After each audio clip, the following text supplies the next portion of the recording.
Hey everyone, this is Matt with the Patriot Party, and today we have a very special show. We are doing a live interview with Moira Mills, and I know I just butchered that name, and I do apologize. You guys and gals can expect a very interesting show and a discussion on a wide range of topics that will take us from one side of the spectrum to the other. If you are a parent or just a patriot, an entrepreneur, or someone looking to build a brand, you won't want to miss this show. And before we introduce her to the show, I want to remind everyone that if you go on the description of the podcast at the bottom, you will be able to click on all of her links and everything that leads to her. So, check her out, go to the description, and click on the links. So without any further delay, let's give a very warm welcome to Moira Mills. Please tell us a little bit about yourself. Hello. Well, thank you so much for having me. Absolutely. I grew up very rurally in Alaska. I was unschooled my entire life. So that basically means I never went to school. I didn't even do what typically people would think homeschooling would be. I've been an entrepreneur since I was very young. I always was very clear that I did not want to have a boss. So I had one little experience of having a boss when I was like 16, and I said, yeah, that's not for me. So now I travel the country full time with my son, who's 9, almost 10, and we're hoping to head overseas at some point. But our life has been exploring the U.S., which has been pretty fun the last couple of years. Okay, well, where, if you don't mind me asking, where overseas do you have your eyes on? So my mom was born in the UK. I do kind of want to hold off on that trip. I want them to figure out their stuff a bit before we head back over there. Top of my son's list is Japan. He Oh, wow. really wants to go to Japan. So that probably will be where we start. And then I'd like to check out Eastern and Central Europe. I've spent a bit of time in Western Europe, but there's lots to explore. Absolutely, absolutely. I have family overseas too. I have some in Spain, England, and then I'm half Lebanese, but most of my family came over from Lebanon in 1900. I think my great grandmother, she came over when she was 13 with $1 silver in her pocket, and her name's on Ellis Island Wall. So, Nice. Sweet. yeah. So, anyway, you said you have been an entrepreneur since an early age. Like, about what age, and what was your first business? Okay, my first kind of little soiree into being an entrepreneur was um I babysat. I guess I'm not going to count that though. That did come a little bit later. But I was part of 4-H was a big deal to me. And in 4-H, at least in Alaska, I don't think all over the country does it, does something called junior market livestock. So essentially, you get an animal at weaning age and you raise it to market weight. And then there's an auction. And part of the process is that you go and enroll local businesses in coming to the auction. So there's a lot of learning around how to take an animal from weaning age to where you can get a good price at market for it. So that's kind of where I was like, oh, I don't need to work by the hour. I can make money uh, by putting more work in. I can make more money. You So can make money by the pound. yes. Absolutely, absolutely. And I can definitely tell you they do not do that. My daughter was in 4-H this year. I've got an 11-year-old, and they do not do that around the country. That's pretty cool, though. I've been a serial entrepreneur since I was 25. I opened up my first brick and mortar as a full-time sophomore in college, and so I was behind the register studying, for college. And I've never stopped, never stopped. Love it, absolutely love it. So, was reading in your description that it says you are the founder of Soul Path Branding, and you now help families and entrepreneurs unlearn the systems that don't fit and build something better. So, can you kind of unpack that for us a little bit? Yes. Okay. So this whole path has had a lot of pivots in it. Um, because so in when I was going to school, when I was being unschooled, I just kind of thought this was normal because that was my life. And then in my 20s, I thought, well, that was a weird childhood. I don't think I need to talk about that. I want to be quote unquote normal. So I'm going to do everything that makes me normal, I thought. Um, And then so I did that through my 20s, and then my early 30s is when I had my son. And in deciding to have kids, you go back and you kind of take stock of life and go, okay, well, where do I fall with this now? And I was looking at childhood and going so I was living in New York at the time. I was in Brooklyn, and I was looking at homeschool there. And I was like, oh, this is nothing like the way I grew up, because there it was really more like private tutor, private tutor, private tutor. It wasn't even homeschool. And so I was looking at how my childhood was, and now having more appreciation for that kind of a childhood and going like, well, that's why more the way I want to raise my son. But I'm not going to go back to rural Alaska. I did think briefly that I would buy land rurally in like upstate New York and go back to homesteading, but decided I didn't really want to do that either. So then I thought, well, I want to help families who want to homeschool.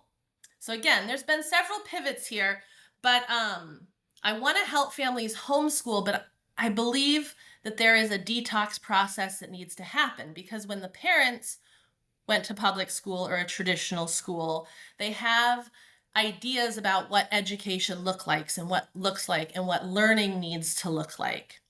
And so unless we can kind of detox that thinking, we can't really see what's possible.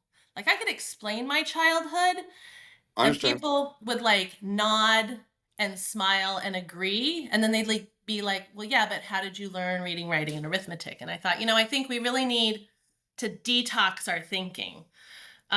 So that's how I got to where I am now, is helping that detox process happen. Did that Oh, answer your question? I think that you at least started the answer that it'll kind of unravel itself as the episode goes on. And I think some more of the answer will come out here in a minute. So, um, so all y'all out there, I'm all about fact checking the fact checkers and mainstream media BS. And one of the messages that you first messaged me with was that you were hoping, in your own words, that you could help, like that you would join me for a bold conversation that dismantles the mainstream media BS we've been fed, especially around education, parenting, and identity. So share that with us. Okay, so there is this idea that to pause here real quick. Somebody said this years ago, and it always stuck with me. It said everyone is right in a argument down to their assumption, right? So I've been in a lot of conversations where it became really clear really quickly that we assumed different things. We started Subjective. Right, and so we started from a very different place, and you can't have a conversation when that doesn't line up. So You got to have some kind of similarity to be able to debate or have a. Yeah, absolutely. I have that right. all the time with political stuff. We got to have at least have some kind of similarity. You can't be on one side of the spectrum. I'm on the other, and there's no similarities there. We won't be able to have a good debate. Right, and the way I kind of see it is that there's like different paradigms of thinking, and within different paradigms, there's like a whole set of assumptions that are in place. So, one of the things that I have talked a lot about is our education system. So, the way that we have all been conditioned to think about education is based on a model. That model is out of Prussia, which is pre-Germany, right? Yep. Okay. So we need to discuss the foundation of how we even think learning happens. Right? Okay. Absolutely. Right. Okay. So I think every country in the world right now does education the same way, right? So you're in Germany, you're in China, you're in somewhere in South America. Education is set up fundamentally exactly the same way. So my question is, Ben, what would an education system look like using the principles of a constitutional republic? Because I think first and foremost, why are we okay educating our children in the same way that some place like China is okay educating their children? Not the content. I'm talking about process. I'm talking The about structure. grades, testing. I'm talking about subjects. Like, even thinking about learning in subjects is something that came in from the outside. So thinking in terms of reading, writing, and arithmetic, right? Where did Mhm. that come from? Standardized testing, because we get really fixated on how do we know a child is learning without using something like standardized testing. So being able to talk about standardized testing started in 7th century China. They used it to determine your government job. Like that's the foundation of standardized testing. So Frederick J. Kelly, who created the current standardized test that we use in the US, was very clear after he created it that it was too crude to be used, and he thought we should stop using it. I believe he was the president of a university, got ostracized from society for daring to say that. So there's just fundamental pieces that we have in our education system that I'm saying it's not about reforming our education system. We really need to look at the assumptions that our education system is built on and have a discussion on that. Well, and I'd like to add in a little bit here.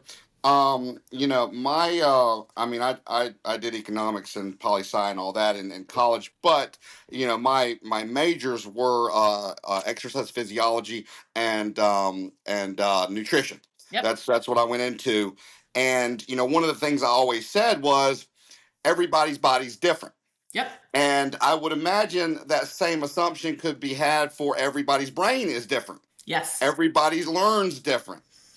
And so, one of the things I read about businesses that are starting to evolve and become more productive is instead of having group meetings and spending, 10 hours a week having group meetings, if you have 10 employees, do an hour meeting per employee and do a one-on-one and figure out what that employee needs instead of grouping everybody together.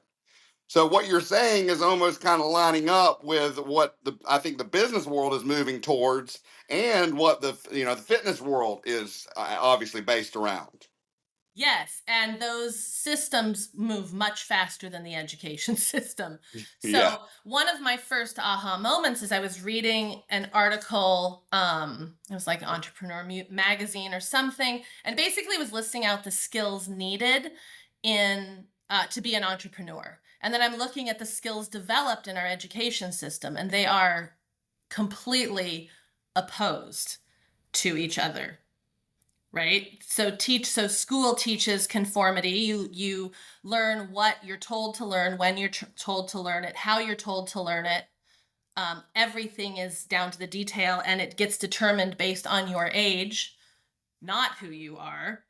And then you're tested on it. So if we jump over to Howard Gardner, who is the person who created the different types of intelligences, I think he started with 9, he expanded it to 12, but basically he was saying that there are many different types of intelligence. We have mathematical intelligence, we have logical intelligence, but we also have things like spatial intelligence, interpersonal intelligence. So our current system will Common work. sense. Right. Right. So our certain system will work with a certain kind of intelligence. You can take a math test. That's a very clean thing. If his brain works that way, that makes sense. Analytical, yes. Yes. But something like interpersonal or spatial, those things are not able, you can't test for those in the same way.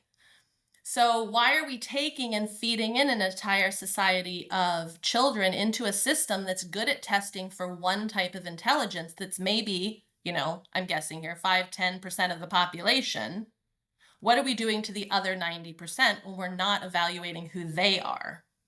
Well, I looked into, because I like to at least be informed about topics that we're going to talk about. So I did look into the Prussian education model and then how it correlates to our education model now. And it really almost goes into, I have a term for people, that don't critically, that aren't good at critical thinking, that just kind of follow other people, followers. I call them sheeple, and or button pushers. And so, I'm reading about this Prussian education system, and it seems like it's what the government wants the citizens to be like, because it produces obedient citizens, skilled workers, and disciplined soldiers, and it prioritizes state control, but then it also helps to hone the elite for leadership. So it's almost a system based on what the government wants its citizens to be like. They don't want us to critically think. They don't want the masses to come together. That's why they always divide us on the media. They want to keep us divided. They don't want us coming together. And that's why I think, and there are a lot of similarities, 3 pages of similarities in the Prussian education model and our current education model, which was super surprising. Yes, and they were very upfront about that. There's actually a quote by Woodrow Wilson that I would like to read quickly. Oh, absolutely. Because I think that it is super important. So it says, and he said this very openly, we want one class of persons to have a liberal education. We want another class of persons, a very much larger class of necessity in every society, to forego the privilege of a liberal education and fit themselves to perform specific, difficult manual tasks. Well, and you know what? There's something I want to mention that I have found going, through my walks of life is that history is always written by the winners. So we don't get an unbiased history. I'm going to give you an example. And now, by no means am I saying this guy's a great guy, but a lot of people don't realize that we, part of Europe, 32 countries are kind of complicit in the Holocaust. They don't realize that. They don't realize that there was a conference called the Evian Conference in 1938 that was held in France that Franklin D. Roosevelt called, and 32 other countries discussing, getting the Jews out of Germany because, Hitler said, I don't want them here. I don't want them here. And 82% of the American population was opposed to letting more Jewish immigrants come into the country. But they don't teach you that in the book. And so then in 1939, when he gives the Reichstag speech and the prophecy, and he says that he's going to basically annihilate the Jewish race, I mean, we knew that beforehand, and we didn't want them. France closed it down. The United Kingdom closed it down. I mean, we're talking 20,000 here, 10,000 there. But where do they teach you that in history books? They don't teach you because they write a biased form. It's almost like listening to the mainstream media. You don't get the true news. You have to really dig deep to get the news. Same with education. Yes. I mean, I don't know if that's your experience, but that's my experience. So it absolutely is. So when we go back to like the one-room schoolhouse, that was a very different thing. To be qualified to be a teacher, essentially you went through the education yourself. It was these young girls that had went through and learned, and then they became the teacher. There was no qualifier to be a teacher. There was no profession in the same way that it is now to be a teacher. We can thank Carnegie for that transition. He put his money behind teachers' colleges. So, did you know that the first teachers' college was called the Normal School? I did not, but I have a family full of teachers. My mom was a teacher for like 45 years. So here's a quote. This is a quote from the Center for Teaching the Rule of Law, and this is what the term normal means herein.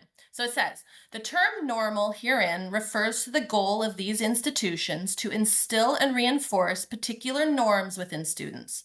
Norms included historical behavioral norms of the time, as well as norms that reinforce targeted societal values, ideologies, and dominant narratives in the form of curriculum.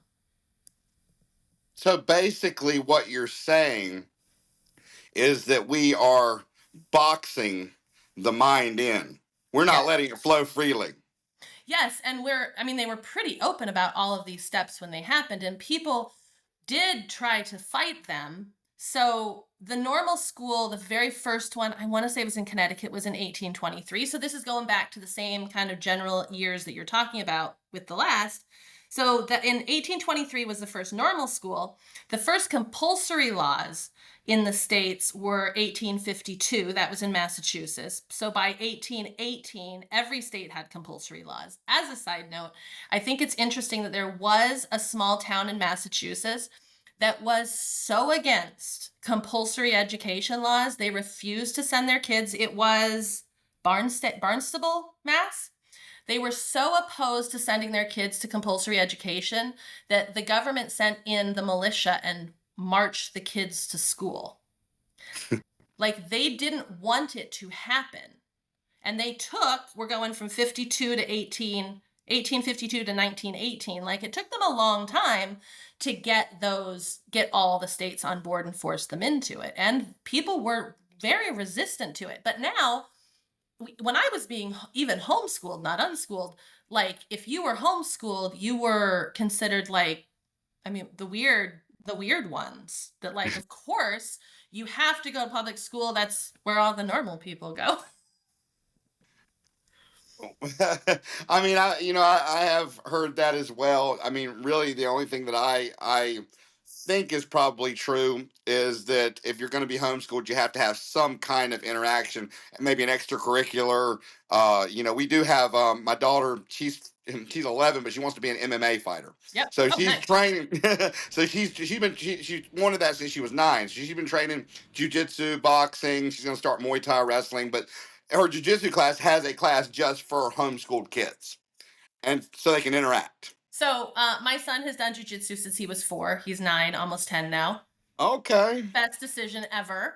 Absolutely. It's fantastic. And I will tell you, homeschooled kids, okay, 2 things. Homeschooled kids get more socialization in general because they have the time to do it. And I will also say, as a side note, I'm hearing these stories in schools where, well, to begin with, I see advertisements on Facebook for it, and they are courses, online courses, which I think is so interesting, online courses for teenagers to teach them how to make friends.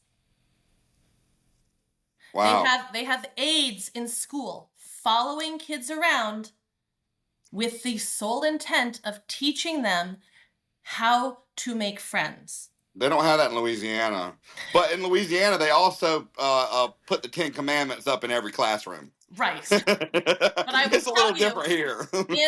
in a big portion of this country, kids Yes. have lost their ability to understand. Like, they are getting directions like, walk up to a child, make eye contact, smile, ask them to do this. Like, it's bad. It's really bad. I mean, you probably have your theory. My theory, and it's the same theory on why kids are acting out and doing things they're doing, is that we've got children now that are being raised by social media, video games, things of that sort, and the parents aren't parenting. But I do say part of it's situational, because a lot of parents are single parents that come from split homes, and they have to have 2 and 3 jobs because of inflation and how expensive it is to live. So their kids get left alone, and they just scroll the phone, and they're basically brought up by TikTok. So I will say yes, but I think that I'll explain where I think it's coming from. I think it is Okay. incredibly intentional. So, and I think that it started back in 1823 with the normal school. I do not think that any of this stuff has happened by happenstance. I think it has been very much directed. And that's, I think, what we really need to wake up to. So have you ever heard of someone called John Taylor Gatto, or his book, Dumbing Us Down? No, I haven't heard that. Okay, so the #1 teacher in New York State in the early 90s was John Taylor Gatto. He promptly quit his job and wrote a book called Dumbing Us Down, The Hidden Curriculum of Compulsory Education. And he spent the rest of his life dedicated to talking about this system. So what he wrote, it started with an essay called The 7 Lessons School Teacher. And he was saying, like, it's not, and as I say all the time, it is not the curriculum that we're teaching. It's not the content. It's the process that we're putting them into. So the 7 lessons, I'll go over them very quickly. It's a fantastic book. It's a pretty quick read. But he said, what we're really teaching kids is these 7 lessons. So the first one is confusion. And I'll read just like a little blip from each of them. Take So your time. So, confusion is thrust upon kids by too many strange adults, each working alone with only the thinnest relationship with each other, pretending, for the most part, to an expertise they do not possess. So, we're talking about the individual teachers. Okay. And he said, the second lesson that we are teaching. Let's make sure I didn't miss one. There we go. Okay, is class position. So if I do my job well as a teacher, the kids can't even imagine themselves somewhere else because I've shown them how to envy and fear the better classes and how to have contempt for the dumb classes. So Hmm. this is all of the teaching that you can't clean up with curriculum changes. This is the stuff that's happening in the hallways. It's happening in what classes you're put into. It's happening in the kids are doing it to each other. This is the hidden stuff, and this is the really nasty stuff that we need to talk about more. Okay, well, they've changed and I know you said it can't be cleaned up, and I don't really care for it. Although you may like it better because it's not quite as structured. Well, it's structured, but it's just structured in a whole very confusing way. So I think it's called core learning or something. It's the new. It's basically if they ask you a simple like 7 minus 2 on a piece of paper, you can't just put 5. You got to show how you got 5, and it's just a bunch of madness. Like I don't understand it myself. Like my daughter will want help with her homework, and I'm like, I need some examples because I don't understand. Because I can show you and tell you what the answer is, and we used to just have to know the answer, but I don't understand what they're asking you to do. So I think that there is intent behind that too. I think that we watch how generations are pitted against each other. You have kids coming home with very simple things, and their parents ultimately look dumb because we don't understand what they're talking about. They've got their teacher or the people they're supposed to be looking up to in the school who knows things, right? When they're typically leaned against what our values are. But as parents, we ultimately look dumb. Like, how could you not know this? This is, such a young thing. And I think, again, it's another layer of this whole system being set up to do some really nasty stuff and pulling generations apart. What do you think about like the CRT they're trying to put in and all that kind of the critical race theory and all that mess? Okay, so these lessons have been in since we were kids. I'm going to guess that we're somewhat similar in age. And so we need to think the people that are in school right now, right? The parents are our age. So these are, I think that they take a thin layer every generation or every chunk, right? So generations 20 years. And so they position the parents now to see if I can say this makes sense. I think that they move very slowly. So I think that the CRT is just another layer, but we got our own layer to make us even available to allow the CRT now. We got our own version of it in the 90s, the 80s, the 70s. Well, I mean, it was just kind of rolled into social studies and things like that as history. But what I don't like is, I mean, if you take a look in Atlanta, they literally separate the class in black and white to teach CRT. And I don't, I think that is just another way to pit and divide us against one another.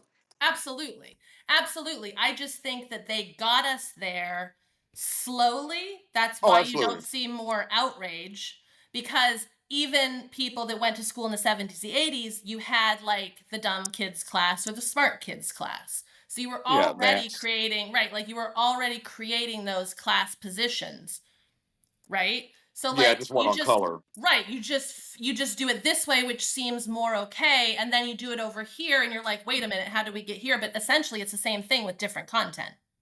It's almost like, I mean, what you're saying is almost like, the world's turning, but we actually don't feel it. They move so slow that Yes. it's on top of us before we even know it. Yes. So I'm talking to older teachers. I remember having a conversation with this older woman who had left the teaching profession because she just like had enough of it. And she was like, one of the things I see is I see the younger teachers coming in and not doing, say, playground time in the same way, as an example. She's like, they're taught to not do that without recognizing that they were allowed that freedom in their own childhood. So they're not seeing how much it's changed because they move the dial so slowly. You don't, it's like the frog in boiling water, Yeah.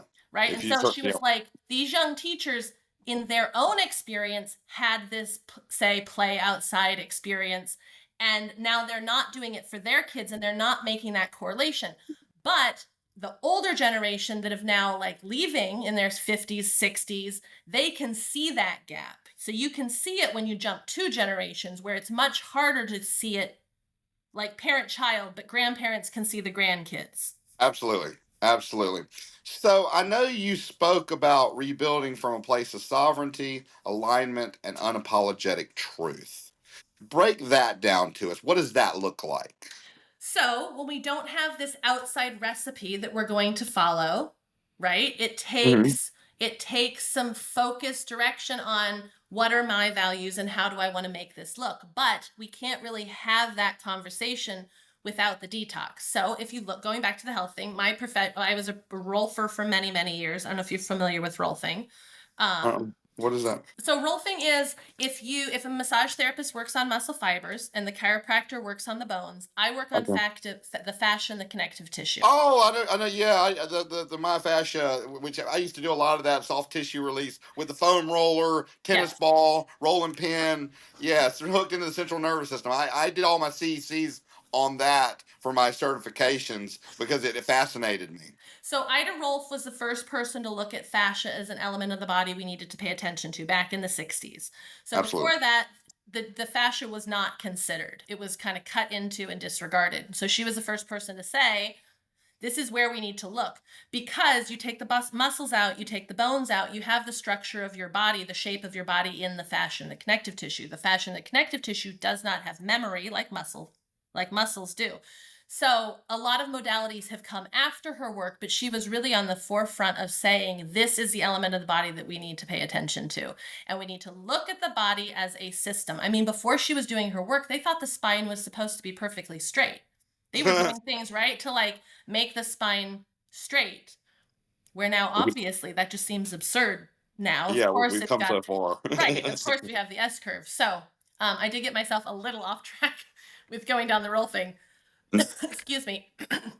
Whole. But so sorry, what were you No, saying? that's no, that's fine. I mean, I like it when interviews go where they go. I think it's more interesting, more real, more raw for the audience. Brings them in and kind of okay. Well, I didn't know that. So absolutely, I like to kind of flow like this. So what we were talking about was what it looked like to rebuild it from a place of sovereignty, alignment, and unapologetic truth. Okay. So we have to, as adults, we have to detox what we think education is because I cannot tell you how many conversations I have where we're like, yeah, yeah, yeah. And then we get to a point and they're like, yeah, but how about reading, writing, and arithmetic? Right? Like, but how are they going to learn? But how are they going to learn? So we'll go back to the body example because I was a rolfer for 20 years. I understand things through the structure of the body really Absolutely, well. I do too. So you have this living dynamic system, right? Our body has an intelligence. We were born with an intelligence. So as a rolfer, I'm not re-educating the body. I'm finding where there's a restriction, right? Because our bodies adapt to injuries really, really well. We still have to stand up straight and walk. Sometimes that looks a little contorted, but like it can adjust and adapt to that. Um, See, and then that causes muscular imbalances, which transfers to joints, and it's a whole nother problem. Right, but the issue is if we can't just release like people come in, my neck hurts, work on my neck, work on my neck. It's like, yeah, okay, like yes, your neck is in pain, but that's not where we need to focus. That's not the root of the problem. Yeah. It's not like we need to look at how the pelvis is working, what's happening in Yes. the feet and the lower legs. But it's not about re-educating the body. It's about remembering that the body has an intelligence that we need to find the restrictions and help alleviate them to let the body rebalance itself and integrate that itself. So it's not about teaching it, it's about allowing it and working with that system. Absolutely, absolutely. Because the body almost goes with the Marines' mantra, adapt and overcome. That's what the body does. It evolves. And so we have to just get it back to its original. Yeah, I know exactly what you're saying. Right. Okay. So the foundational belief as a rolfer is I'm not here to teach the body anything. I'm here to look at the structure, understand how the things are relating to each other, right? Like how the pelvis stacks on top of, like how the knee works, how the pelvis stacks on top of that, how the shoulder girdle is. I understand that, so I find those restrictions to remove them, but then allowing it to integrate itself. So I have a big problem with therapists that see themselves, or people that see their therapist as a fixer of those things, because it takes a responsibility out of the client's hands where it needs to be, because their body has the intelligence, and puts it into the hands of the professional. And that responsibility shift is a really, really destructive thing, because then they need someone to tell them how that works. And a big part of rolfing is education on this is how your body's designed to move. So talking about the ankle, like the ankle is not supposed to be hinging, it's a slide joint. So your heel really needs to slide through, which means that your tibia and fibula, there's movement that should be there. And then this is what happens in the knee, and then this is the pelvis stacked on top of it, and then allowing the body to find that balance that it already understands, right? Understood. Okay, so if we take that thinking and we move it over to the development of a child and learning, we are designed to want to learn things, right? Like on a core level, we are designed to want to learn things, but we interrupt that. Go ahead. No, I don't mean to interrupt you, but when something comes to my mind, if I don't say it, I'll No, no, go forget for it. it. Yeah, yeah. So you're talking about that. I want your opinion, on they say, and I can't remember which is which. I always get it confused. But the left and the right brain. One side it excels in creativity and usually English or writing. The other side excels in numbers, math, science, analytical. So is it your thought that if you can figure out which side a person excels in, then it's easier to teach them because you know what they're going to learn better from? I think that the individual child knows exactly what they're interested in. It doesn't have to be figured out from the outside. It's about seeing it, and those cues happen from birth. Okay. So it's about fostering that and not suppressing it. I don't think that we need to figure it out from the outside as much as support the natural thing that's already playing out, which I think we'll get more into, maybe clarifying that a little bit. Does that answer your question though? It does, but it brings up another question in my mind. So are you against structure, all structure, like discipline structure, all that structure, or is it just a learning structure? I think that something like jujitsu is the best thing for a kid to be in. When you Oh, go into absolutely. that class, there is a very clear structure in the class Uh-huh. and how you're working with it. So no, I'm not. But let's not throw the baby out with the bathwater. And this is what ends up happening, because in the unschooling world, I don't agree with the majority of the unschooling world, because you have a bunch of adults that went to public school and they think all I have to do is throw out everything that I know. If I just do the opposite of everything that I know, then it's going to be perfect. But then you're just being controlled by the thing, because you're automatically doing the Doing the opposite of the thing, opposite. which Yeah. is not coming from a solid foundation. But I will say it's very prevalent in the unschooling world, because I just want to throw it all out. So no, I think structure is incredibly important. I am saying that we need to see it. Maybe I'm saying that it needs to come a little bit later, but not really. I don't even want to say that, because I think what you're saying, and maybe I'm wrong, is that instead of being so rigid, that maybe it needs to be introduced, like with jujitsu, it introduces discipline, it introduces structure, like you said, but it does it in a way that they learn and can have fun at the same time, and it pulls at their competitive spirit. So it does so many positive things that instead of like the rigidity, or I don't think that's a word, but instead of being so rigid about it, like this, and this, that it's more of like a free flowing teaching. yes, I think I would agree with that. I think it might help. Let's talk about infancy for a minute, because I think that that also will shed light on it, and then we can kind of go up through the years because how it looks a little different.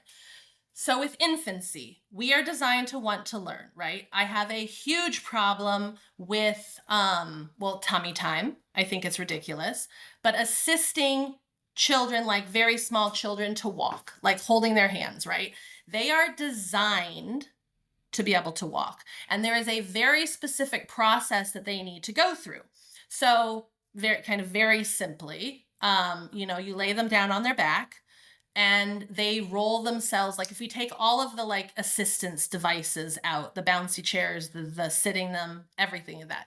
If you lay them down on their back, they find their space on the ground. They will roll themselves over onto their stomach naturally, right? You don't have to tell them to do that. You don't have to force them into it by tummy time. They naturally have this drive, and it will play out if you don't, if you don't do anything. If they're given the right environment, these things will naturally play out. So they roll themselves over onto their stomach.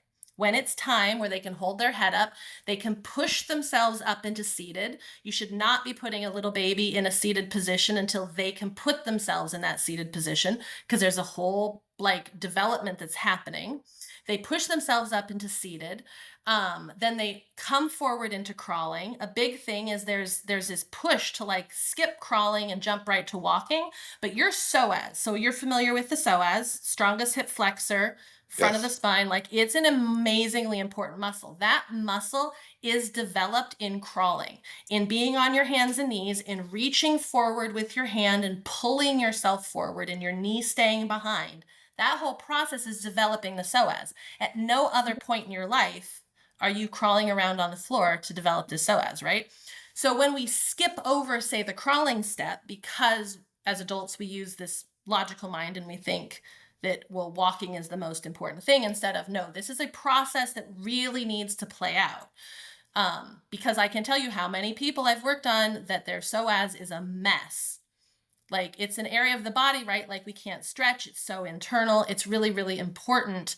I mean, it's important. It stabilizes everything. You pick up your arm, your psoas needs to, stabilize.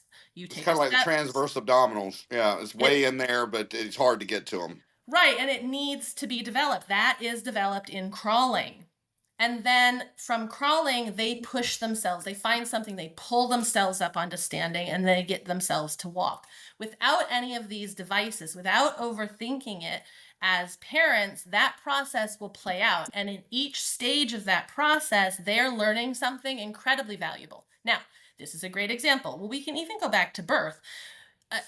There is a really important part of that journey when a baby is born, of pushing through the birth canal. Like there's an earning of being born that we hijack with something like a C-section, because they're just picked up out of it, right?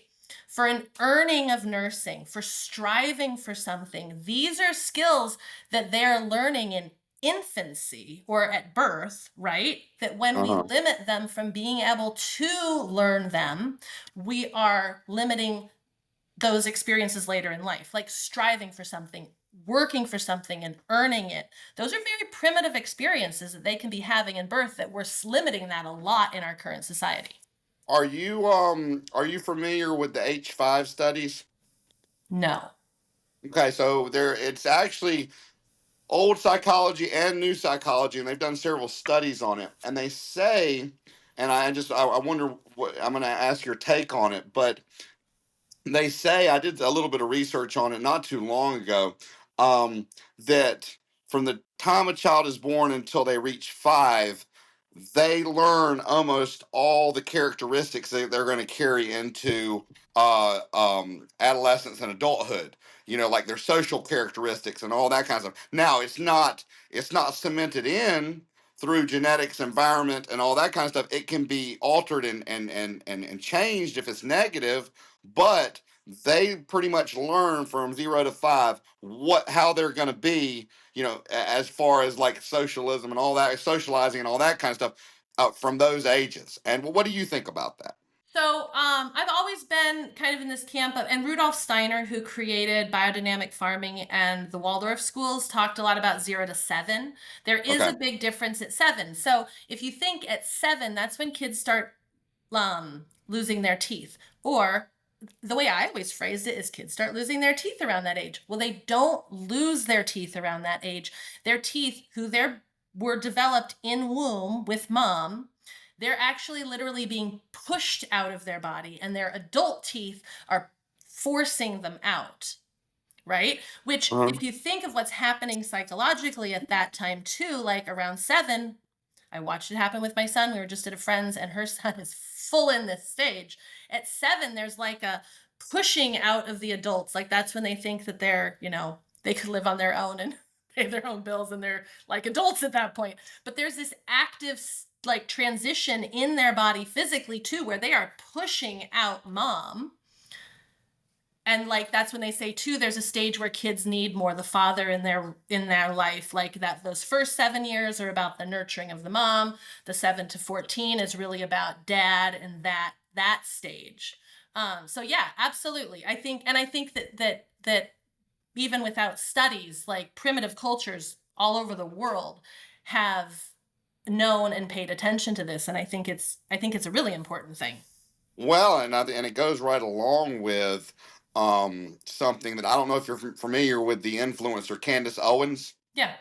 Yeah, she has spoken many times about minorities being it's some crazy number, only 28%. And I'm just coming off memory, it might not be this, but it was some crazy number that only 28% of African American children have a father figure in their life. It's some crazy low number, and that's part of the problem with the high criminal activities and all that kind of stuff, because they don't have that father figure in their lives from the ages that you're talking about. Well, and I think that that's a really important thing.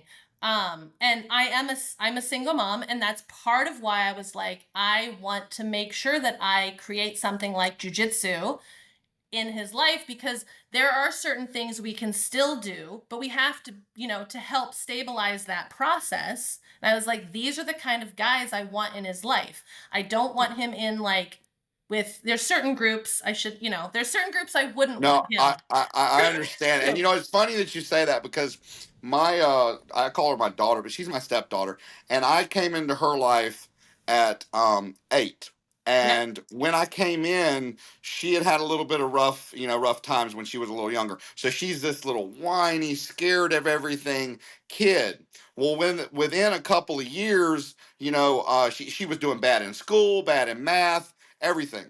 Well, I mean, last year, she's winning tournaments. She made straight A's the whole year. She tested off the charts for everything. I know you don't like testing, but she tested off the charts for everything. So she went from, I mean, my fiance's family thinks it's crazy because, and I don't know, not tooting my own horn, but I'm just showing that, Yep. having a male figure, a solid male figure, I'm the one that wanted the jujitsu, because I took martial arts for 7.5 years, and I knew that it developed, it helped with self-esteem, it helped with self-confidence, it helped with discipline.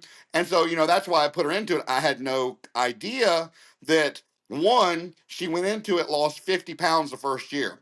She went from 150 pounds at getting ready to turn 9 to literally in the first year. Now she's a solid muscle. I mean, she's super conditioned.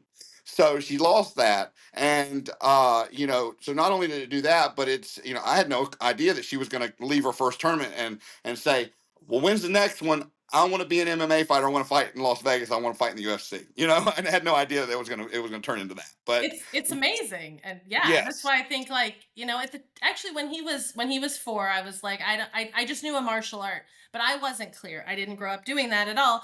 I just knew a martial art, and I had a friend who was like, don't even consider any others, just start with jujitsu. And I was like, awesome. Like that sounds good to me. And I am so thankful that I did. I'm also feel very fortunate that we have an incredible gym where we were living, with an incredible teacher who homeschooled his own son, and was really focused absolutely. on the kids. And it was the owner of the gym was teaching the kids classes, which I don't find that to be the case a lot of all over the country, but the owner was teaching the kids. So his first 2 years, 5 classes a week was him. The owner at ours, and the owner, I like him so much because which Caitlin's in adult classes. She's in a big 11-year old. She wears women's clothes, but so he actually just won the Brazilian nationals. We were, and and his first match, he tore his LCL, and I'm talking to him while he's in Brazil, and he's like, "Gosh, I hope they hurry up while my adrenaline's still pumping." So, and he just cut through the next 3 matches, and he ended up, winning the whole thing, winning gold, and he's still on a world level, competing on a world level, and he's really, really, really taken to Caitlin. And then for her boxing, the guy who runs the gym, he not only competed in the Olympics, but 10 years later, the U.S. asked him to go back and be the Olympic coach for boxing. Nice. So it's and so she's got these coaches who are they basically practice what they preach, and I really can admire that. And that's a beautiful story. I am so glad I have it for my son. I don't know that that necessarily would be the exact path for every child, and that's where Yes. we come to. I think that there's a certain intelligence that we all have. And as parents, I feel like part of our role is seeing what those natural curiosities are and then being able to go foster those.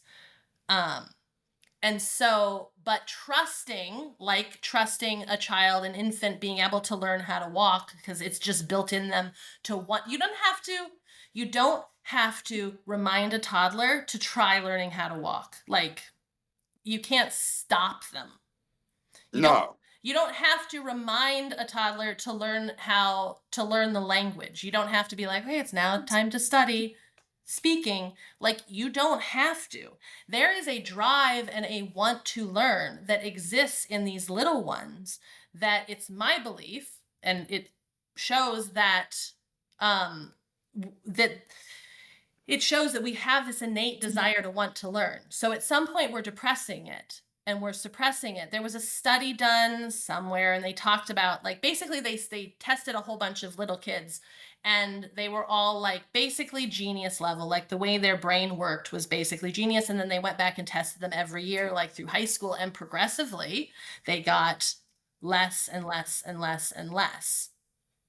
And so I think the way we have our system set up is it's set up intentionally to slowly dumb them down. So then I'll jump, Malcolm Gladwell, he wrote a book, The Outliers, in Um. 2000. No, I haven't heard that. So and actually, apparently I just did look it up because it actually comes from Anders Ericsson. So in the like the 1980s, he was studying, sorry, hold on. I totally lost my train of thought. It happens to me all the time. You said we're a similar age. Like, It happens when we get older. I can't stand it. I oh, take my fish oil and everything. I was on a path, and then it just becomes blank. You Okay, were naming somebody. You said it was one I got guy, it. and then you went to Anders Yes, something. yes. Yes. Okay, so if you've heard, I think that a lot of people have quoted this, but it does come back to the work of Anders Anderson, where it says 10,000 hours to become like proficient. Oh, at I've heard that something. before. Yeah, Yeah, 10,000. Yeah, I've heard that. yeah. So originally it was this guy, but then Malcolm Gladwell made it popular in his book, The Outliers. So I think it's very interesting because he's saying 10,000 hours, which totally makes sense to me. From kids I can't remember if I counted this like from kindergarten or first grade, but first grade through 12th grade, they spend 13,000 hours in school, right? So if we go back to those invisible lessons, class hierarchy, conformity, there's 7 of them.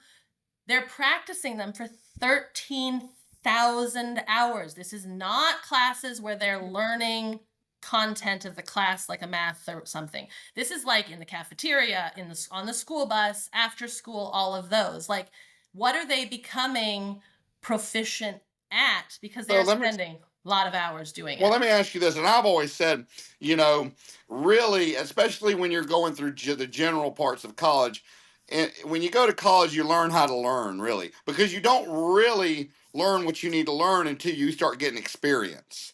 Right. And then you're born with some things. I mean, I was born with a natural ability to be an entrepreneur. My mind just thinks that way. It just, it breaks everything down analytically and how to make it better.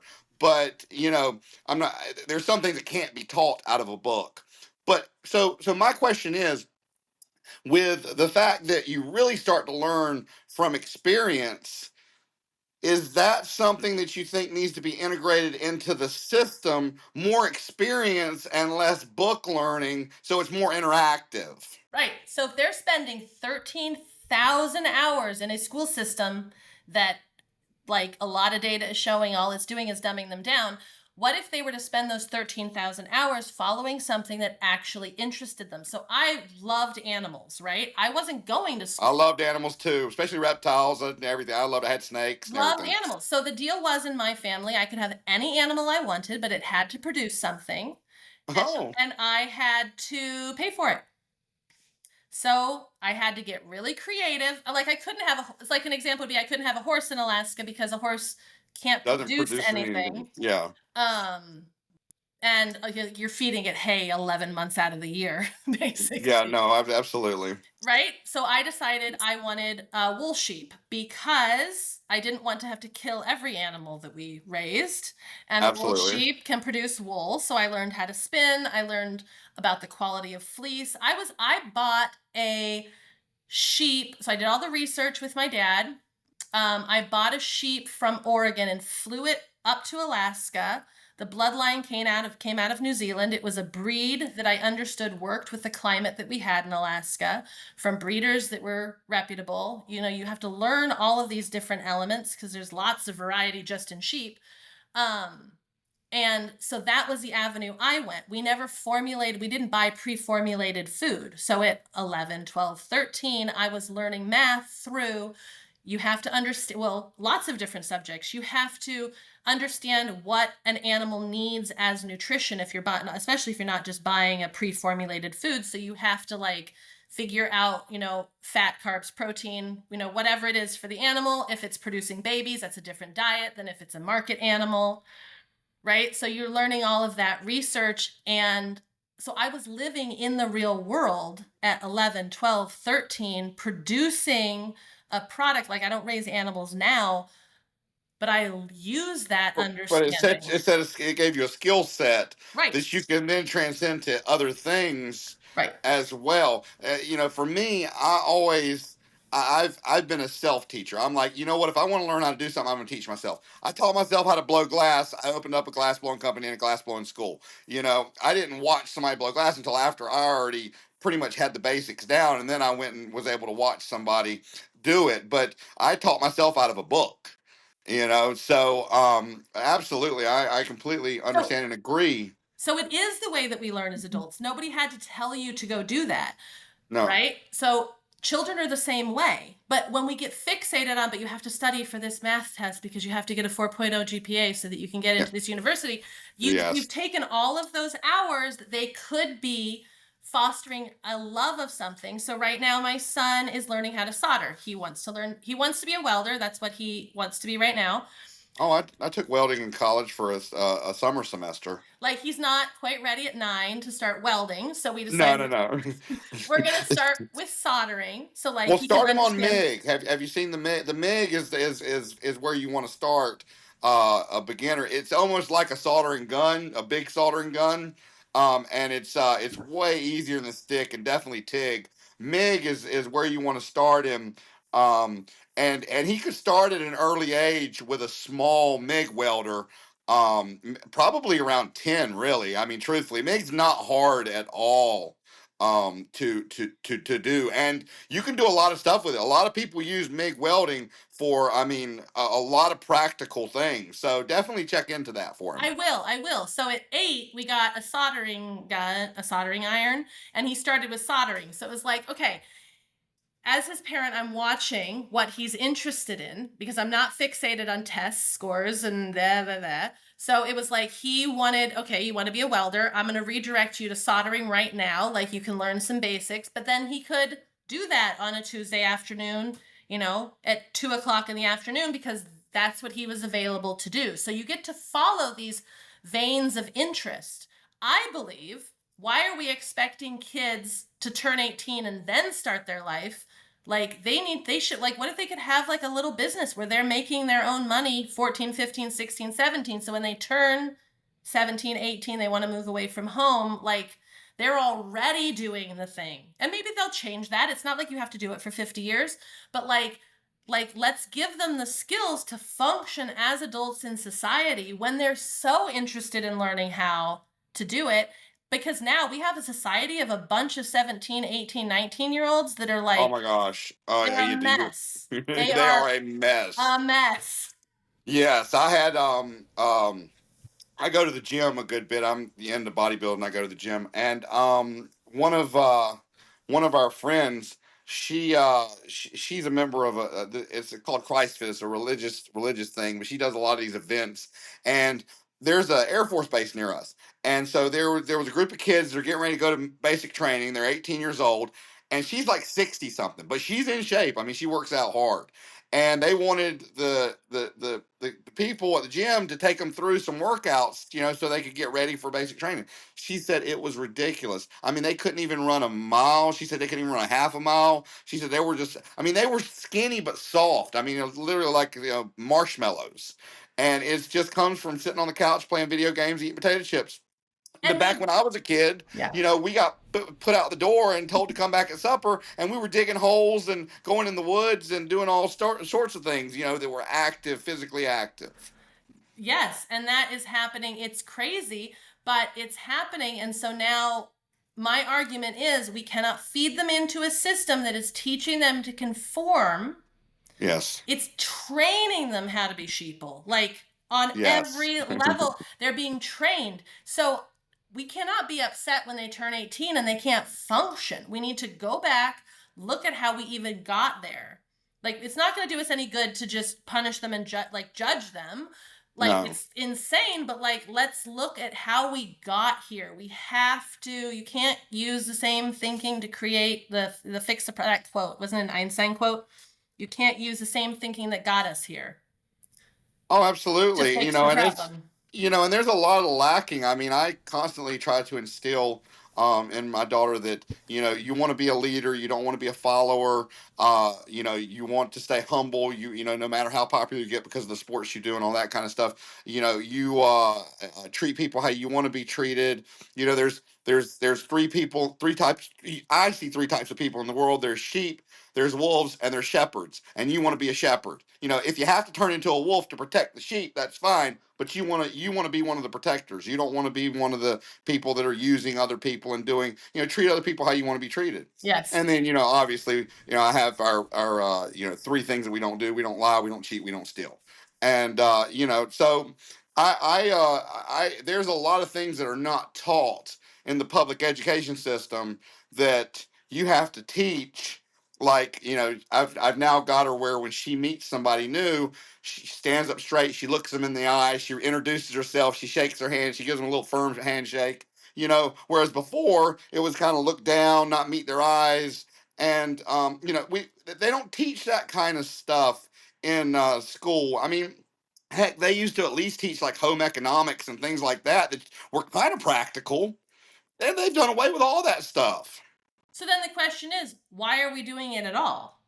Like, what is positive that's coming out of school? Because we have a whole list of things that it's destructive to them or it's just downright useless. But at this point, what is positive? And don't get me started on Title IX before they shot that down, where they had What's the that? Title IX. You didn't hear what was going on in the public schools with Title IX? I have extracted myself from the system, so I Oh, I hear, but oh I my can't God. remember. Okay. So they changed it. The Supreme Court and I mean, when it came to when we got letters as parents, Louisiana was one of the last ones. Arkansas, the governor said no, I'm not doing this, and went against. Basically, they changed Title IX, which was supposed to be women's rights, and said if you identify as a girl, even if you're a biological male, you can go into the little girl's bathroom. Oh, You can right. play in the girls' sports. You can go into their locker room. And I'm like, no, no, no, no, no, no, no, no. Right. You're not going to learn male anatomy at 4 or 5 years old, from going to the bathroom. Plus, it created a whole bunch of problems in the upper middle school and lower high school where people were literally guys were going in and you know what they were doing Yeah. to Yeah. women. Yeah, Right. no. So I mean, it's awful. Yes. So I think the conversation needs to be, well, to begin with, what does an education look like based on the principles of a constitutional republic. Like, I don't want any kid in America going to a school that a communist country is fine educating their kids that way. So what does that look like? I think that's a discussion that needs to be had. But what's positive coming out of the system? So one of the things that John Taylor Gatto said, and there's a lot of research to back this up, the basics of reading, writing, and arithmetic can be taught in 50 hours. Period. Really? Yeah, it doesn't take that long. The key is doing it when the child is ready. Understood. So I got this question for you. Outline to me, to everyone listening, what you're homeschooling. You believe in this different method, which sounds like it makes a lot of sense. It sounds like it's goes with the stuff we talked about earlier, the way they're doing the business world, the free flowing, all that good stuff. So tell me what a day looks like in your son's education, from the time he wakes up to the time he's done with. We won't even call it school. We'll just call it learning. So there is not a typical day, but as an adult, who of us has a typical day, unless you have, a job that you're going to? So we travel full time. We're on the road full time. So Okay. we are exploring our country. It's vast. It is. So maybe we will wake up in rural South Carolina. I'm from North Carolina originally. Okay. So, like, one of the things that he loves is when we first got to North Carolina a few years ago, he had his first, like, I guess, does Southern barbecue not want me to include North Carolina? Anything under the Mason-Dixon line. North Carolina's under the Mason-Dixon Okay. line. That's up near Virginia. We're So, good. North Carolina's good. so he had his first Southern barbecue, and he was like, "Oh my God, this is amazing!" Right? And it was like, Yeah. "Well, just wait, right? Because when we get to South Carolina, it's different. When we get to Tennessee, it's different. It's When we go different. to Texas, it's different." So instead of like learning about this in theory, we've been able to go to barbecue places in these, right? So he can taste like, oh, this is what the vinegar base tastes like, different from the sweet base. Yes. So that's an example, but like our country is so diverse. And so to be able to see how things are interpreted differently, to be able to have a conversation, meet an adult, look them in the eyes, shake their hand, be able to answer their questions and have a conversation, and that be an adult in lots of different walks of life. He has those experiences. So we were in Jacksonville, Florida, and I found a homeschool dad that teaches surfing. He did private one-on-one surfing classes, not at the height of the summer when it was mobbed with people, but after the kids went back to school, he got to learn, and math is an element of surfing. Billiards, geometry. Yeah, I understand. Right. But I have to ask this, and you don't have to answer it. You can tell me, but you can tell me either it's none of my business or I'm not going to say. But, or I'll neither confirm nor deny. Any of those answers is fine. But I have to say, I know from experience with other people who are homeschooling that there's a certain curriculum that you got to go through that the state requires. How do you get around that? Okay. It is not, this is such a good subject. It's not about getting around that. Every state is different. I will tell you, it is why I changed my residency from New York State to Texas. We are officially residents of Texas. You're next door. Because I will not follow what New York State says you need to do. I'm not going to ask permission to the state to homeschool my own child. Not going to do it. Well, I don't agree with a lot of things that New York says, so absolutely. Yes. So I'm willing to uproot my life and move to a place that is more aligned with my values, because so that's definitely an element of it. New York is Texas is fantastic with their homeschool laws.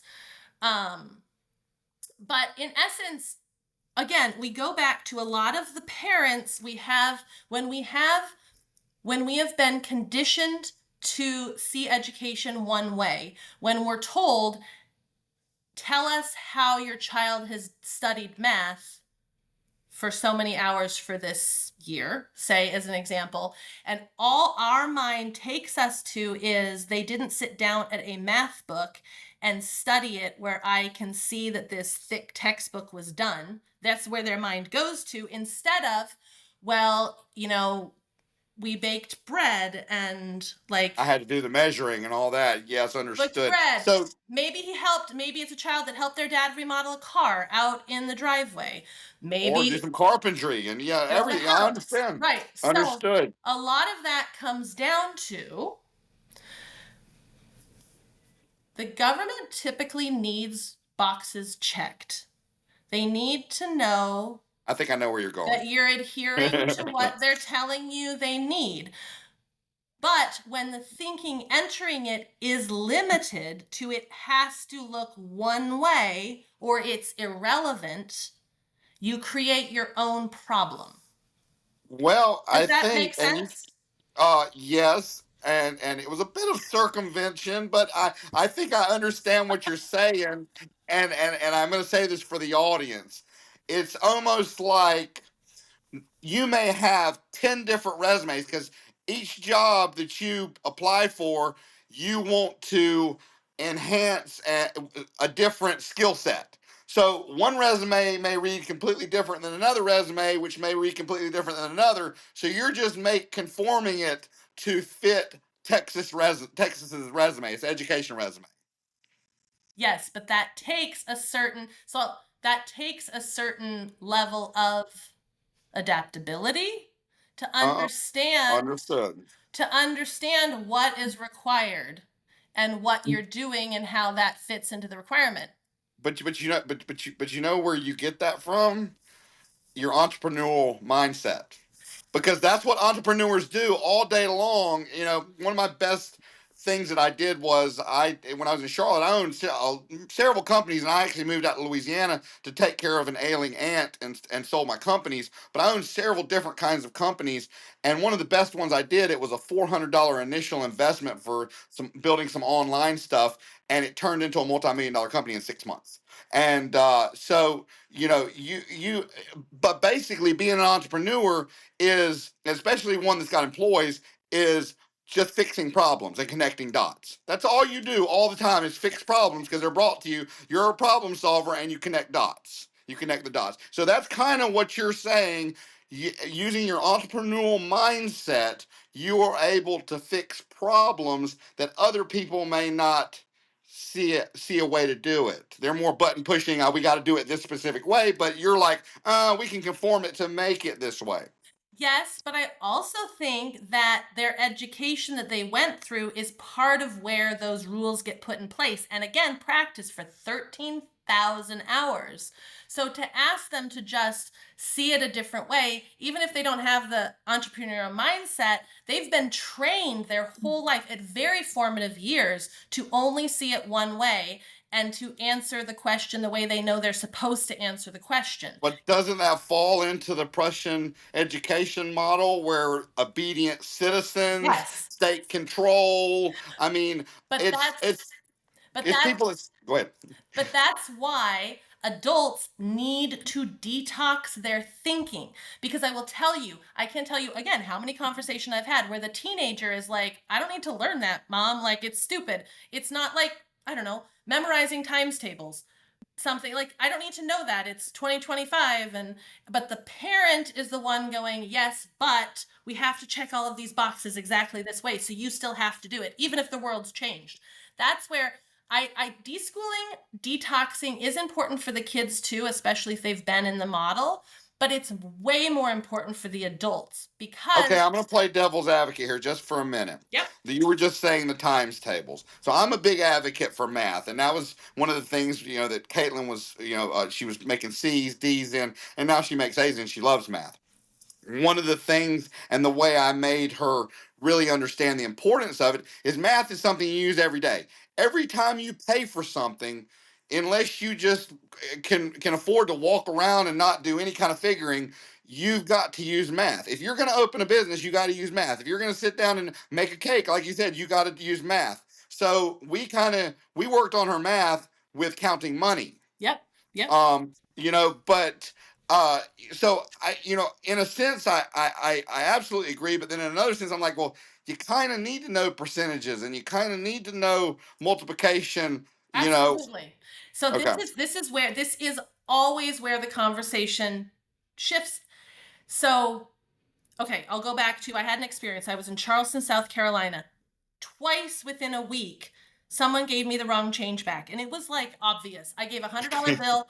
I think it was a $20 burger. I gave him $100 bill, and she gave me back 90, and I was like, I think you gave me more change. And like this, Well, it good for wasn't you. complex. Like it wasn't complex. And I walked up to her. I was like very confused, like how this even happened. And she was like, "Oh my God, thank you so much." They would have, taken it out of her paycheck. And I was like, "That's crazy to me." Like she got confused. This is such a straightforward. And she was our age. Oh, And she was I right. mean, I'm absolutely. And then another situation, same thing. Where like I think they gave me back like it was the opposite direction, so should have gave me back way less than I was intended. I had to be like, this is not the right change. This is not. Oh, I've definitely had that happen before. So the Um, issues happening. What I say is, of course, math is important, but we have a limited number of hours in childhood, and it's better to teach our children how to think than what to think. what to think? Right. Okay. So, how do you figure out in the moment when you're presented with a situation that you care about, right? So, if I wanted to raise animals and I needed to pay for them, I had better figure out how to understand money or I was going to get myself into trouble. But I wanted to do it because it was relevant to something important to me in life. Like if I'm making money, I want to make money, and it means I also need to understand how to give change back because what if I gave too much change? But it's tagged to something that's relevant to me. It's not just you have to memorize this to memorize it and like And then you forget it after the test. and I then you understand forget that. it after the test. So the question becomes, is it on the test? Is it on the test? Because they don't have it connected to anything relevant in life. They just have I just have to get through the test because I'm trying to achieve this 4.0 GPA or whatever the objective is for that.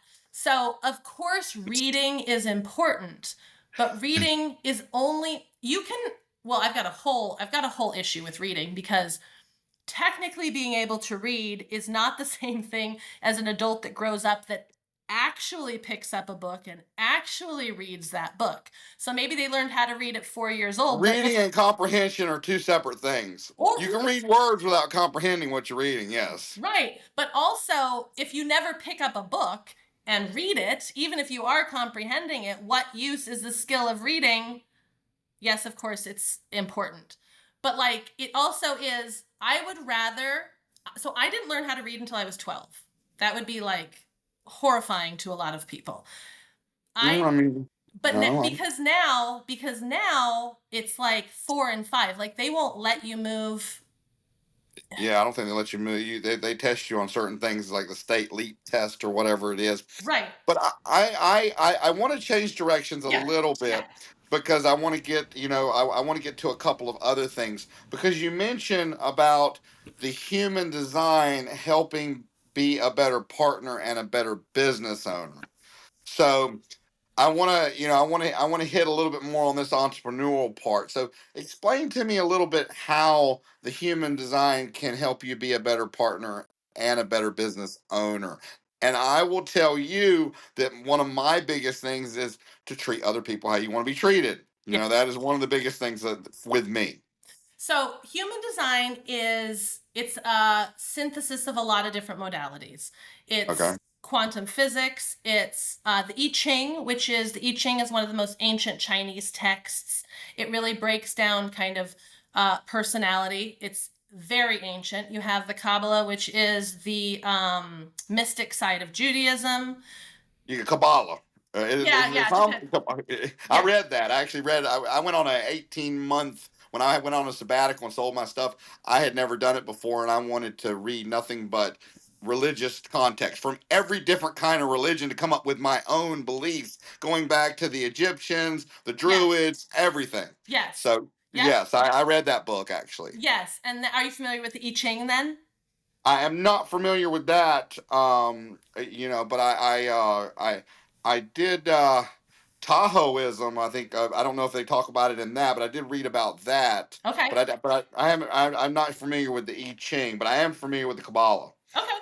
So then, and then also astrology, but specifically not what we do in the US, what they would do in the Eastern world. So what they do in India, or pretty much everywhere out of the Western world.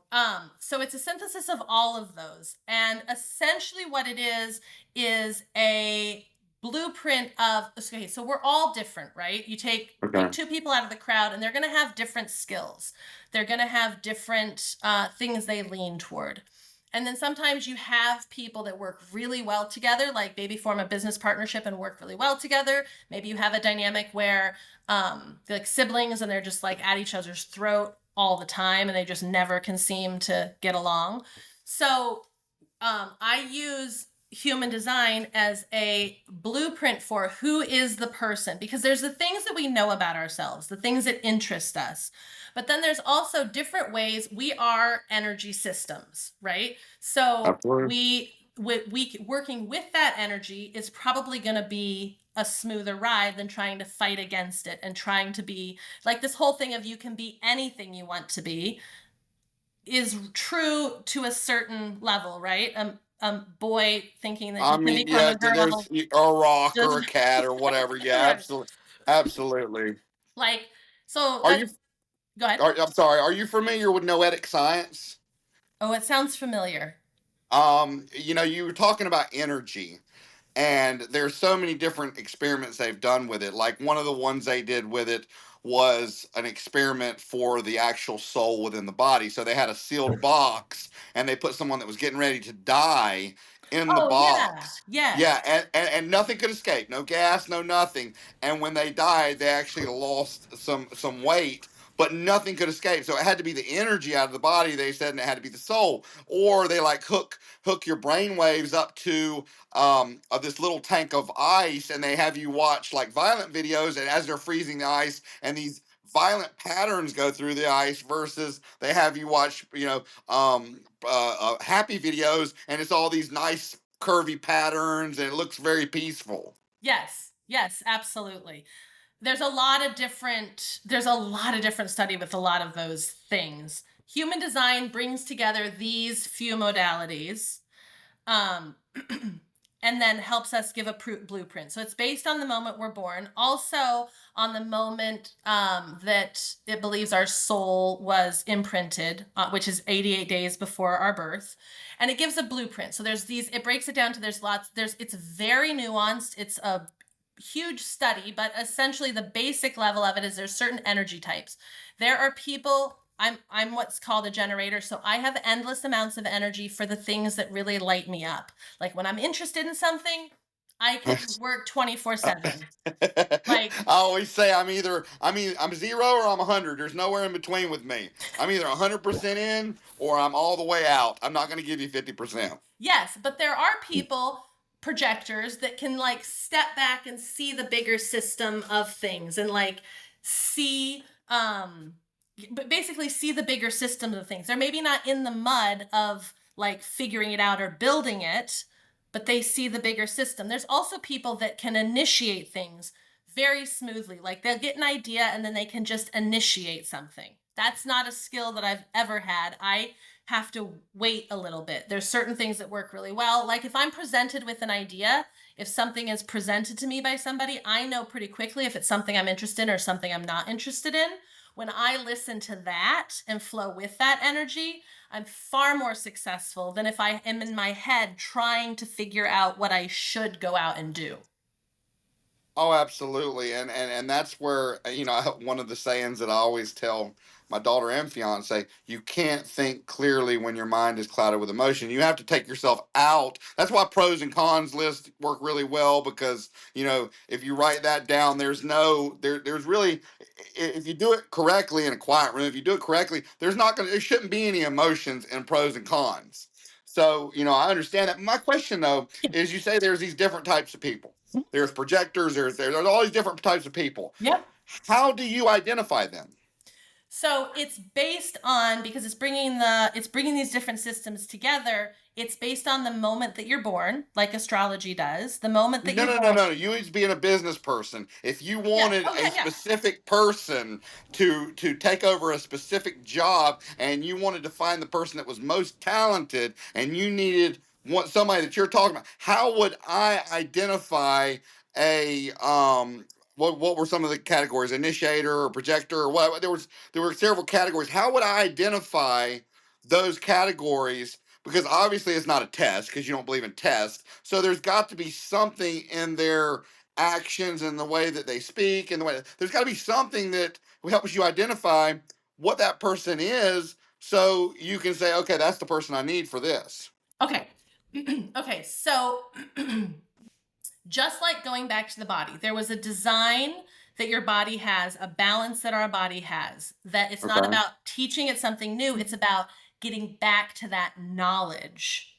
Okay? So, and then there's the other quote about we can't change the outside world, we can only change ourselves. Ourselves. So, I believe at a very foundational level that we each individually chose to be here at this time.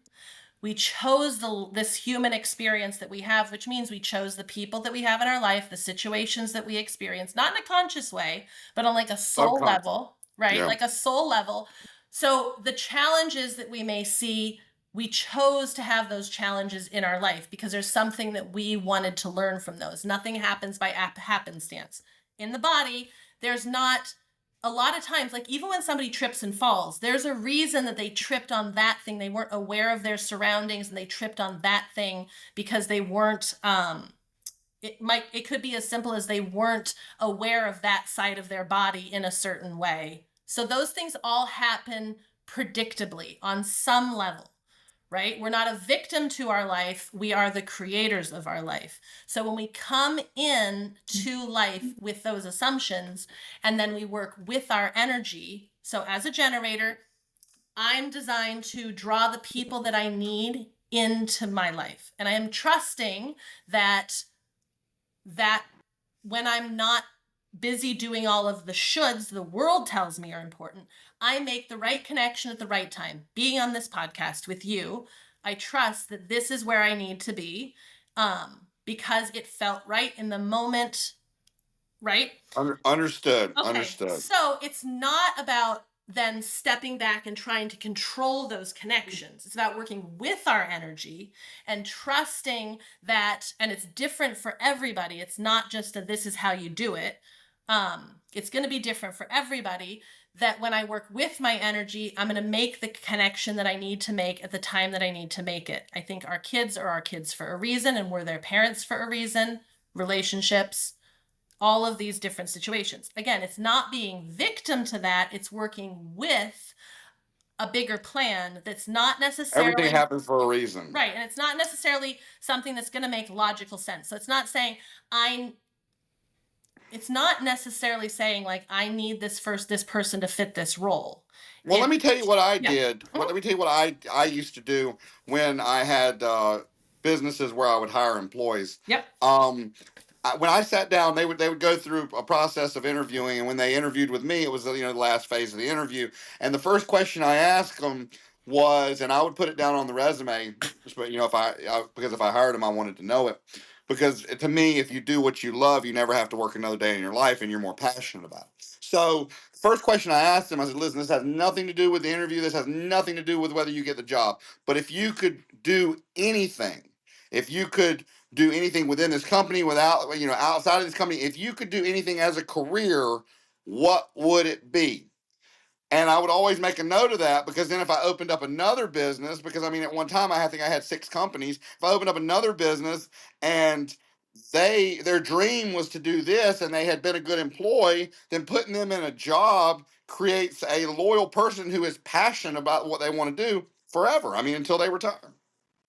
Yeah. I mean that can work great. I think that sometimes the world conditions us so much that we forget those things that actually light us up, because it's like, well, now I'm an adult, so I only have these 4 options that I can choose from. And we forget the thing that we're really could be really passionate about, because it we don't allow it in It's that box, which is why the detox can also be helpful. Not that those 4 boxes are bad, But that But do you think it's the world conditioning us, or do you think it's experiences that some people go through that make them jaded? I would say both probably. Okay, now I when mean, you talk about detox, give me an outline of that. What is I mean, I've heard you mention it several times. Is there a specific outline, or is it different for everybody? it's different for everybody, but really it's taking space away from, well, okay, we live in a world where we have to make money and pay bills. So this is not Yes. just you get rid of everything and you go, do nothing. Um, but it's recognizing where we have the shoulds to help maybe remove those and allow what's the thing that I really want to do. Like, how many adults have I talked to that would love to sit down and read a book but never feel like they have time because they're going in something else? It's allowing time to be able to go do that thing. That Okay. And I hear you here, but I'm going to play devil's advocate one Yep, more time yep. on this. So, it's my experience that if you're trying to diagnose yourself or figure out something for yourself, it's too subjective. Yes. You need an outside objective opinion. You might not need that person to fix you, but you need someone's opinion. That's why they say, even if you're a lawyer, if you represent yourself, you have a fool for a client, because you can't fully represent yourself even if you have been trained in the law, because you are too emotionally invested in it. So you're emotionally invested in the person that you are. So learning what kind of detox to change into a free flowing person, it seems to me that would be very hard for someone to pick out for themselves. Yes, it can. And specifically, I generally talk more about the detox process. So it's a family leaving the public education system. They want to homeschool and they want to, but their first thought that everybody thinks is, okay, I've pulled them out of public education. I want to homeschool. Now I need to go buy curriculum. And I'm saying that's step number 2. Let's take time to really figure out who you are all individually, before you decide. Maybe you go buy that exact same curriculum you were planning on, but let's take some time, because a lot of questions and answers can show themselves by just allowing them time. So I can you're understand right, that but things resonate. Especially good night's sleep. You may feel one way when you go to bed. You wake up and you see things completely clear. and You it's got a going to level of clarity. right, and it's going to be different. It's also, I would say, maybe this will help answer it too. Like, if somebody wants to learn jujitsu, they're being drawn to jujitsu. I wouldn't say, like, you're not going to go watch YouTube videos to learn it. You're going to go search out the person that is the person that you respect enough that you would want to put that learning with them, Actually, you and know then what's funny is you say that, but the owner who owns 3 gyms and who is competing on a world level now, he actually started with 3 friends in his garage watching YouTube videos. but he didn't do it the whole time. He had No, to no, get no, no, no, out. Right, no. right, He right. ended up getting a master, yeah. But that's how it initially started, which is a crazy story in itself. Well, and that's amazing. And it's true because, I mean, they call it YouTube University for a reason. There's so much information out there and knowledge out there to be able to go, and then you find the thing that interests you and then go follow that path, right? And you find the people that also care about that thing, and then, Absolutely. so there's a philosopher, has many hats, but Ivan Illich, and he wrote a book called Deschooling Society. And what he says, and I love this so much, is if you have 4 things in a space, learning will happen. If you have things, models, peers, and elders. So if you have loose parts, you have things like a shop with stuff in it, right? Okay. And you have models. So you have examples of what these things could be turned into. Maybe it's sculptures, maybe it's vehicles, whatever it is, right? Made food products. You have peers. So you have people, like we need other humans on some level, some more than others. You have people to do that with, and then you have elders, Those are the people that are ahead of us, know more than us, can help guide us through that path. And if these 4 elements are present in a space, learning will happen. There's no preventing learning from happening. Well, I mean, that's a very interesting concept. It actually seems logical. It's very, very, very interesting concept. Okay, let me ask you this then. So, you also talk about human design helping entrepreneurs find clarity in their brand and their voice. Yep. What does that look like? Okay, so I'm in the middle of working with an acupuncturist right now. So there's all these courses online. This is how you do marketing. This is how you sell your product. So I started with her by doing an audit of what she currently was doing. She was really struggling. She's a nurse. That's like her day job. She's making money as a nurse, but really wants to transition into acupuncture. No, I'm just laughing because my fiance is a nurse, Oh, nice. and she's actually in school full time. She's getting ready to graduate as a nurse practitioner. Oh, But nice. she's a nurse as well. She's been a nurse for like 16 years. So So yeah, this she's so this woman has been a nurse for, I want to say, like 30 years. Wants to do oh wow. acupuncture more, struggling because doesn't really find like she has the time and doesn't really feel like it's getting off the ground. So I did an audit of her business to begin with because I knew what her type was and how her energy moves. And to begin with, her website was very much like, this is what I offer and price, like basically a price list for it. And it There just was no story, no sell, no. It didn't build like it didn't touch down on people's emotions. It didn't, yes, but also, so she was like, I feel like I'm supposed to be on social media posting 10 times a day. Like, I don't want to do that. She's struggling. So I do this audit. I say, okay, this is where you're at. And then we went through her chart and who she is. She's a projector. So she, to begin with, doesn't have the energy of someone like me as a generator. So she's not going to work morning till night on something she's passionate about. She just can't do that. But she can see bigger picture. She can really help people transform their health. But the way the Okay. site was is it wasn't lined up with how her energy works. There was no picture of her. There was no like, who is this It wasn't person? personable. It wasn't personal. Exactly. Now, this could have worked better for someone else, but we were able to go in and say, okay, what she brings to the world is this big vision thinking. She can help people transition their health into something healthier in a really empowered way, but they need to see who she is. So I said, this is this kind of a picture. She had the picture of herself. That needs to be forefront. You need to talk about your story. Why did you find acupuncture? How has it helped in your life? Why are you shifting from being a nurse into this? Like, they need to know who you are. The website needs to embrace who you are as a person. So when people come to you, they can invite you in, they can invite you out to help them. And so she went and she did a very few changes on the website. It was really just updating her picture. And then we put verbiage together that was more her presenting like, this is who I am.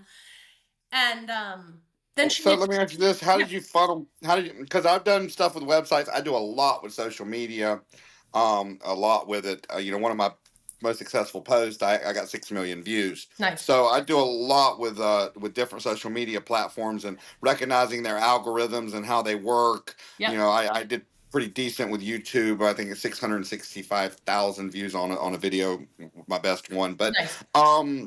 so how do you funnel if she's not doing the social media, which you don't have to post 10 times a day, but if she's not doing that, because there's so many websites out there. I mean, Yep. the web is full of them. Yeah. You can SEO it. It's still, there's so many. How do you funnel? You have to have a direct way to funnel people to that. How does she do that? Okay. So, yes. Now, you talk about learning the algorithm for the platform, but we also have I guess I would say, like, an algorithm of who we are, right? So if you're still trying to enter that algorithm in an unaligned way, right? Like, and she doesn't have the energy. She's working full time as a nurse. She can't do certain things. Absolutely. So instead of trying to enter that energy in a way that's not aligned, I'll tell you, she changed these 2 things in her website and she was like, Moira, I have not done anything different and something has shifted. I'm automatically getting more traffic with just the little amount that I'm doing. People are coming to me. So we work with, You remember when You we think had, it's word of mouth? You think it's word of mouth I going think to her it's word of website? mouth, but I also think that it's, if we talk, I mean, quantum physics is like a whole, like it's a It's whole complicated. thing, Yeah. right?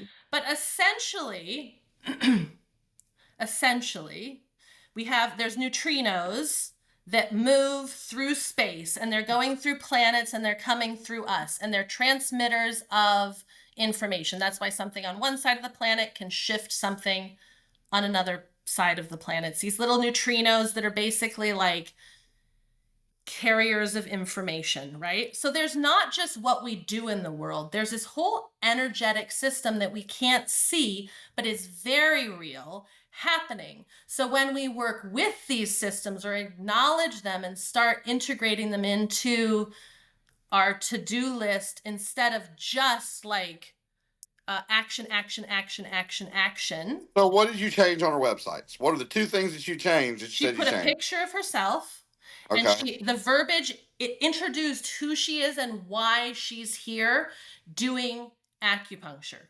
Like how she got herself. It helped her in her life and her struggle.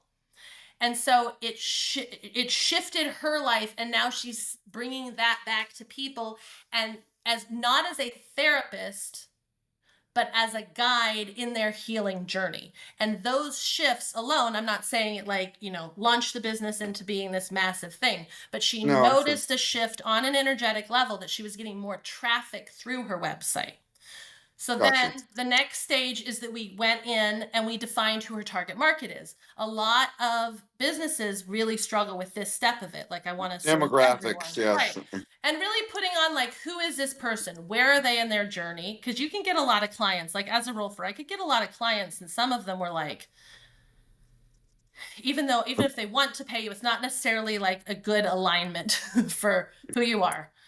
Like, I was never a runner. I loved working with fighters actually, and like footballers and triathletes a lot. But when just a straight runner would come to me, I would like twitch a little bit, because I'm not a running. I don't think that running full time, like ultra marathons, is good for the body. Like, there's certain things, like it wasn't like a great No, alignment for me. it's not good. Yes, it's not It's good. not. Right. So I had to clarify, like, I don't, like, of course, I want to work with athletes that were wanting to achieve something in their body that they weren't able to. Ultra marathon was not really that thing for me. Well, you got to remember, just on like on a level of how it breaks down your body, unless you're running uphill, which takes a little bit off of it.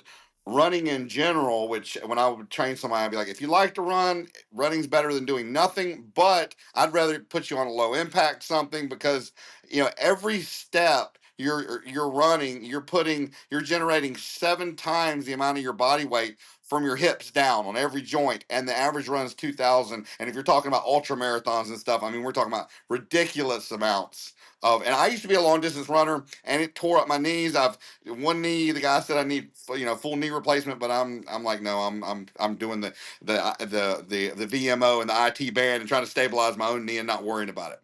But the other knee, I've had to have meniscus and ACL surgery. And I mean, I used to run, I think it was 21 miles a day in 3 separate runs. So, 6 days a week, I was running over 100 miles a week. And that just broke down before I started building muscle. I was a lot lighter, but it still broke down my knee joints. They just weren't made for that. Now, there does seem to be different cultures that their bodies seem to be more Oh, adjusted to absolutely. that running. So that's Genetically. right. That's a great example. Like, they're working with their energy, but that doesn't mean it's a fit for everyone. So she's working with her energy differently now. She's defined who her target is, who she wants to draw in a way that she's not exhausted at the end of the day, where she feels more energized. And also, she was like, I just spent, $5,000 on this course that taught me about marketing that's useless to me, because maybe it works for one person, but it just doesn't align with how her energy works.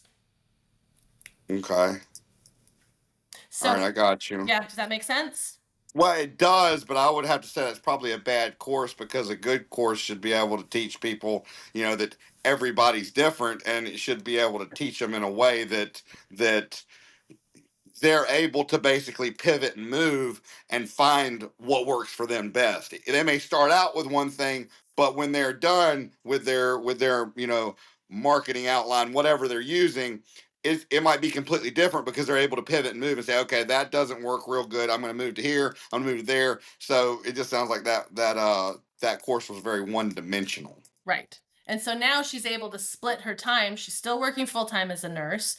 She can't do full on marketing, but she's noticing that things are shifting. And the people that are coming through her front door are the people that she wants to see coming through her front door, where she's energized at the end of it. It's not like, oh, like I don't want to be working with these people. Yeah, I mean, and I worked as a trainer and nutritionist before I opened my own gym, which was one of my businesses, and opened up one of the first dot com fitness, online virtual, Nice. fitness plans that you could do online that would customize it to your body.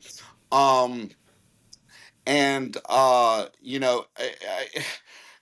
it took years before I got to a point where I could pick and choose who. This is before I opened the businesses, before I could pick and choose who I wanted to train. Because some people, it was literally like you're trying to train them, and they'd rather be sitting in a dentist chair having a tooth pulled, Yeah. and that just drains the life out of you. But Yes. then you got other ones that come in and they just want to take everything you throw at them, design me new programs, do this, do that, and they're just high level, high intensity, and it's just a pleasure to train them. And then you got other ones who you literally help lose 100, 150 pounds, and they're a pleasure to train.